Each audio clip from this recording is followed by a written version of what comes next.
Hello everyone. Welcome to second lecture for the course Applied Thermodynamics.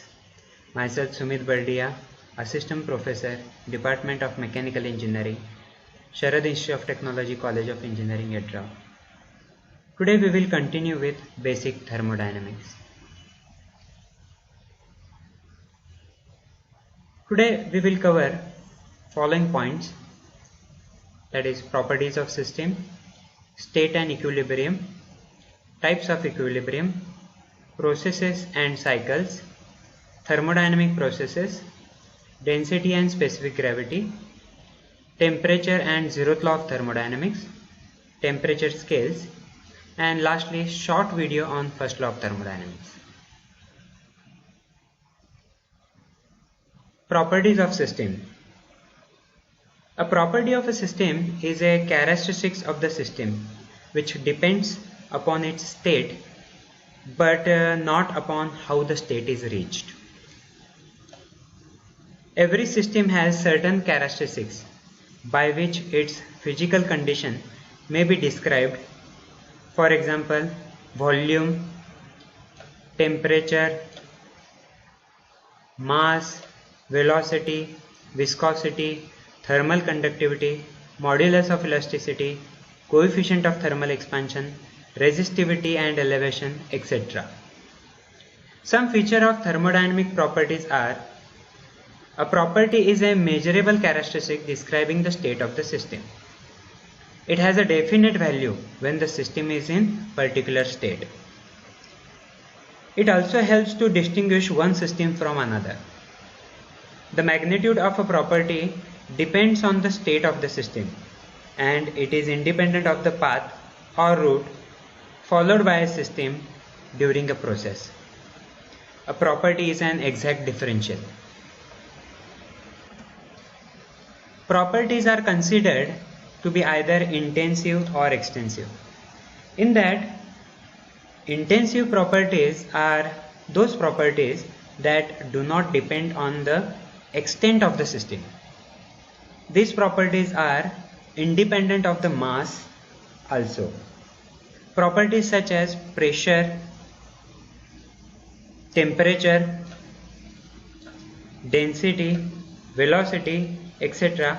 are the examples under intensive properties. Extensive properties are those properties that vary directly with the extent of the system. These properties depend on the mass of the system. The properties such as mass, area, volume, total energy are the examples of extensive properties. All specific properties are coming under extensive properties. Next slide is about the state and equilibrium. The thermodynamic state is the condition of the system characterized by certain properties like pressure, temperature, specific volume, etc. If any system is not undergoing any change, then all of its properties can be measured or calculated, which gives the condition of state of the system. Thermodynamics deals with equilibrium states or state of balance. A system is said to be in equilibrium state when there is no unbalanced potential or driving force within the system. It means that the intensive properties are same throughout the entire system and there is no tendency for the change of state. If two systems are in same intensive state, they are in equilibrium with each other. If the system and its surrounding are in the same intensive state, they are also in equilibrium state.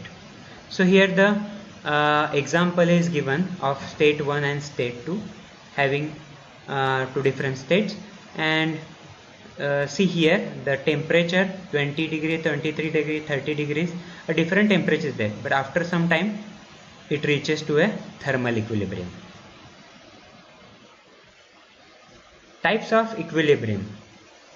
Thermodynamic equilibrium consists of many types of equilibrium like thermal, mechanical, phase and chemical equilibrium. Thermal equilibrium, the temperature of the system does not change with time and has same value at all points of the system. That is thermal equilibrium. Mechanical equilibrium, if there are no unbalanced forces within the system or between the surroundings. The pressure in the system is same at all points and does not change with respect to time. Next is phase equilibrium.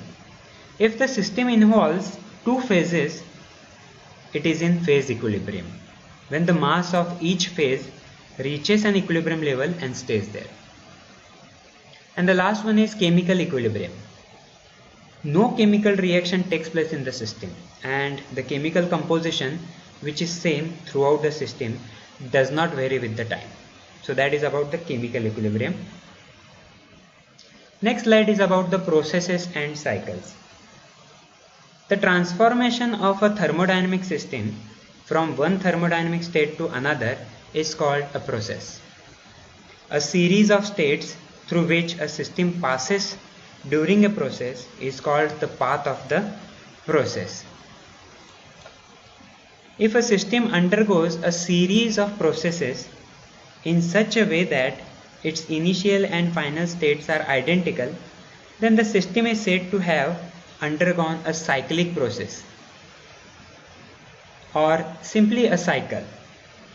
Figure shows two states 1 and 2, which completes a process from initial state 1 to final state 2. To describe a process completely, one should specify the initial states and final states, as well as the path it follows and the interaction with the surrounding. Next is quasi-static or quasi-equilibrium process. Quasi means almost or nearly. A quasi-static process is also called a reversible process. When a process proceeds in such a manner that the system remains infinitesimally close to an equilibrium state at all points. Here the figure shows slow and very fast compression, in which slow compression leads towards quasi-equilibrium and very fast compression leads towards non-quasi-equilibrium process. Thermodynamic processes. Process diagrams plotted by employing thermodynamic properties as coordinates are very useful in visualizing the process. For example, in the figure, pressure is taken as y-axis and volume is considered as x-axis.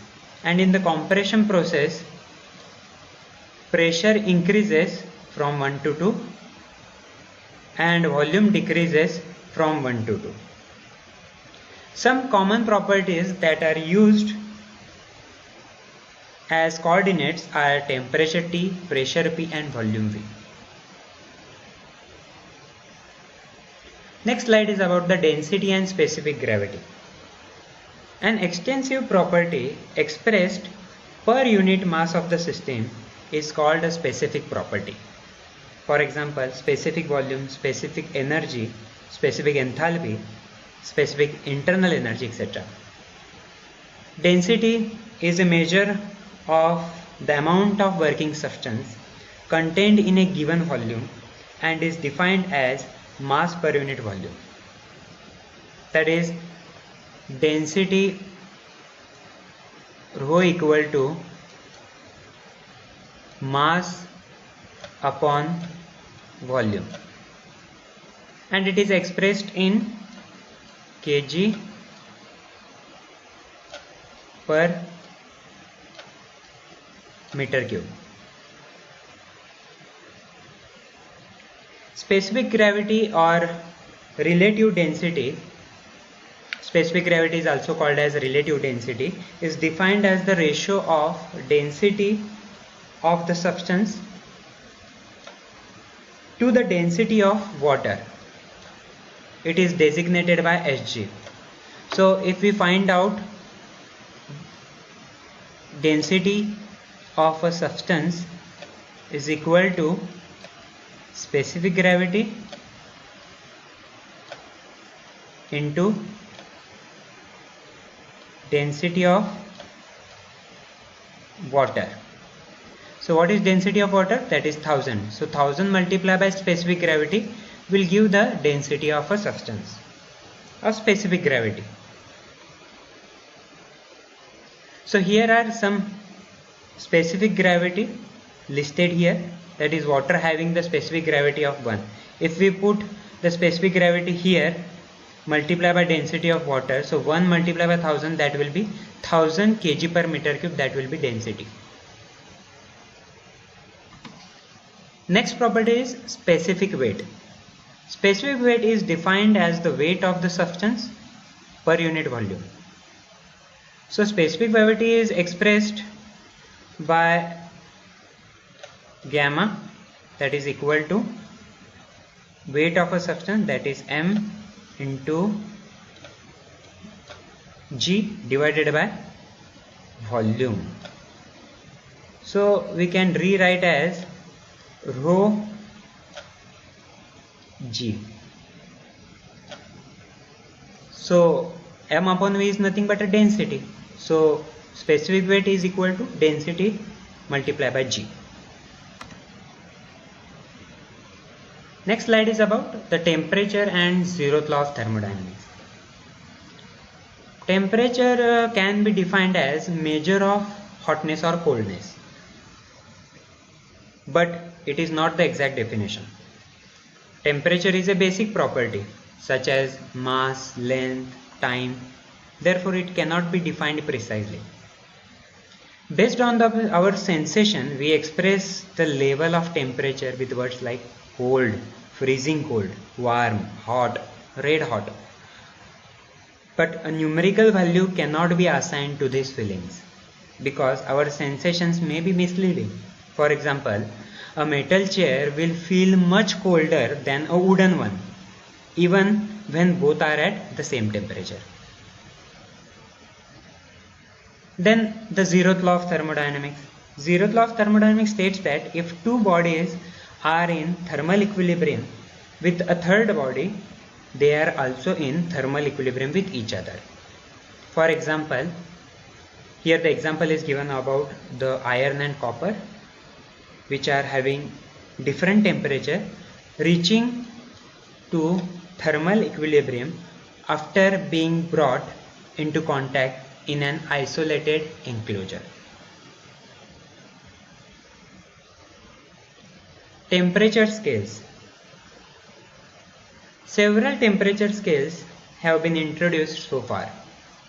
All temperature scales are based on easily reproducible states such as freezing point, boiling point temperature of water, which are also called ice point or steam point.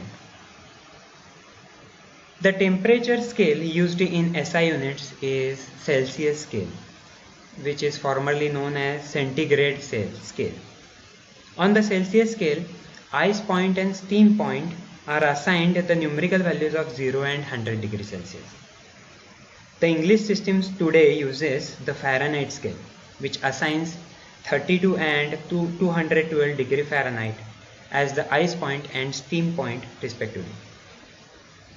A more useful temperature scale in thermodynamics is the absolute temperature scale.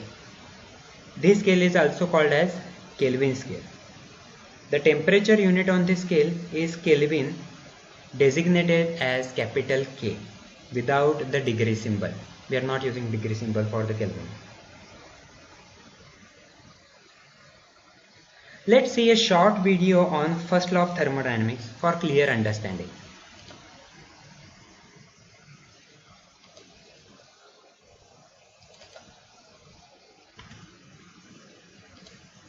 First law of thermodynamics. At the end of this lesson, you will be able to state the first law of thermodynamics, illustrate the first law of thermodynamics, explain internal energy and enthalpy. Law of conservation of energy. The energy can be neither created nor destroyed. It can only be transferred, from one form to another form.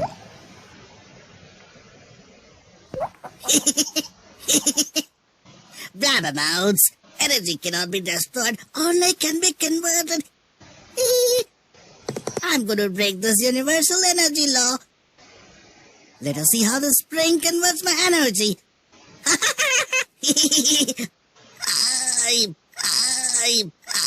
I proved it. My energy is not converted.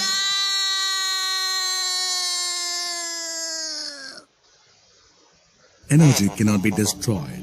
It can only be converted. When compressed, the spring stored elastic potential energy and released it. The energy can be of different forms. Heat energy, a form of energy which transfers among particles in a substance by means of kinetic energy of those particles. Electrical energy is the energy due to electron flow. Mechanical energy is the energy stored by a machine that induces motion. Chemical energy is the energy that bonds atoms in a molecule.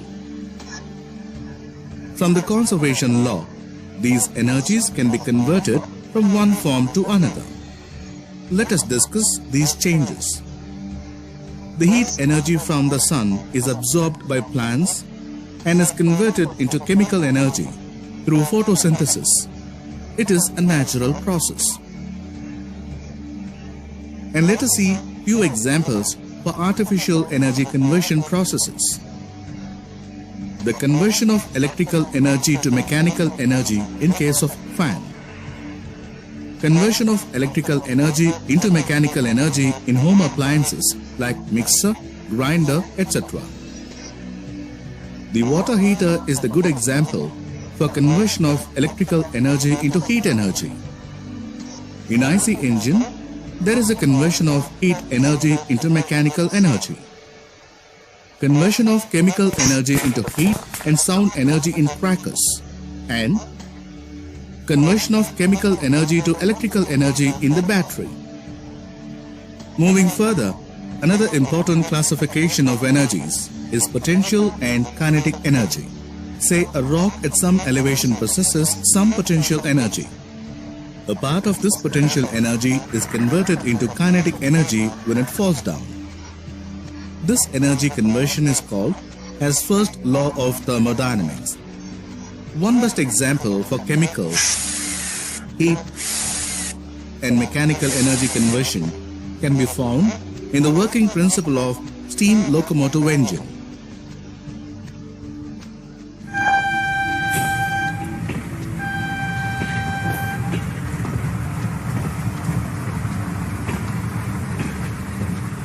Let us have a close look into the conversion of these energies.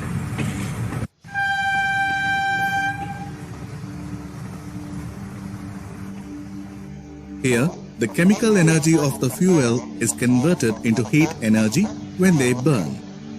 Let us denote the heat energy supplied by burning of this fuel as Q. Generally, the unit for heat is joule.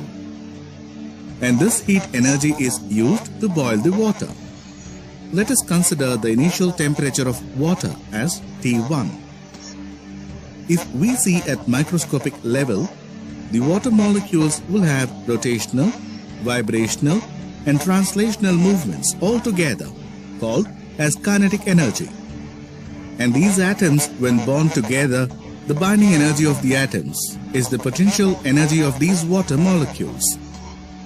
This potential and kinetic energy combined together is known as the internal energy of the water molecule. Thus, internal energy can be defined as the sum of all microscopic forms of energy of a system. And the internal energy can be denoted as U. At initial level, let us denote it as U1.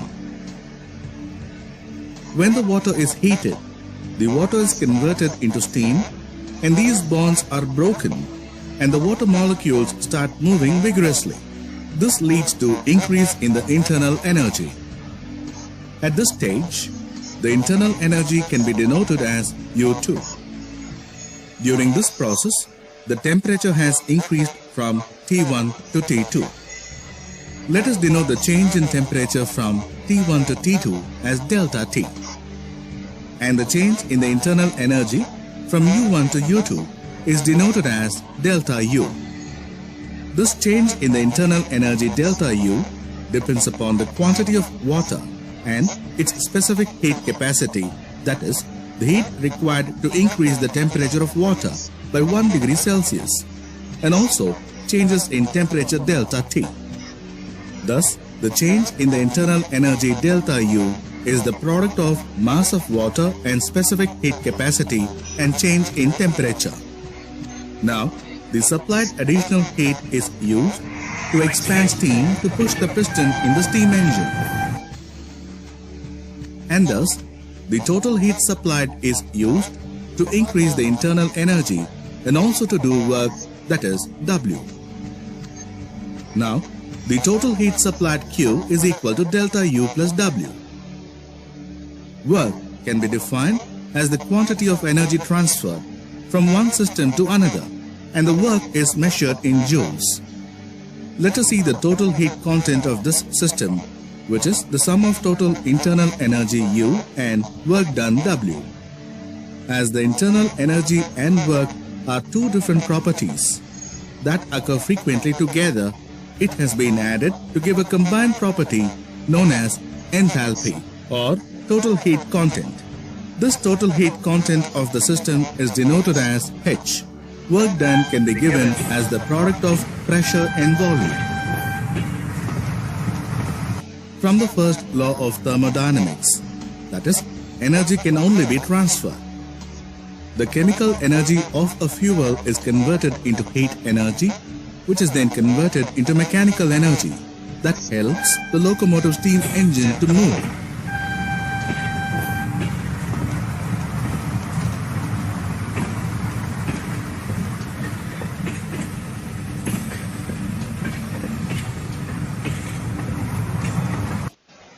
Summary. Everyone must be knowing the first law of thermodynamics. But I know it better, so I will take the responsibility to summarize it. First law states that the energy can neither be created nor destroyed and can be converted from one form to another. Internal energy is the microscopic level energy, which is the sum of all kinetic and potential energies, and it is denoted as delta U. Enthalpy is the total heat content of a system, that is, the total internal energy and work done. It can be denoted as H, where product B and V indicates the work done by the system. So with this, we wrapped up our today's lecture, and we will start the first chapter in the third lecture. Thank you.